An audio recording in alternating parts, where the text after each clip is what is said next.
యొక్క పిల్లలను కొని మమ్మల్ని క్షమించుతండి, కాపాడుతండి.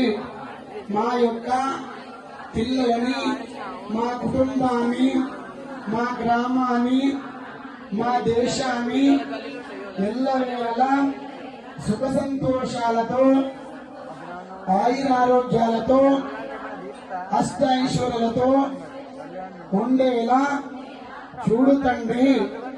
పాహిమాం పాహిమాం పాహిమాం విఘ్నేశ్వర, రక్షమాం రక్షమాం రక్షమాం రక్షమాం महादेव।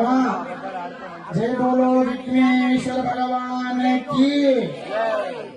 ఇంతమంది ఉన్నారు, గట్టిగా జయ అనాలా. అదే గొడవలైతే ఓ వెళ్ళి ఆడ వినిపిస్తుంది. గట్టిగా చేయండి.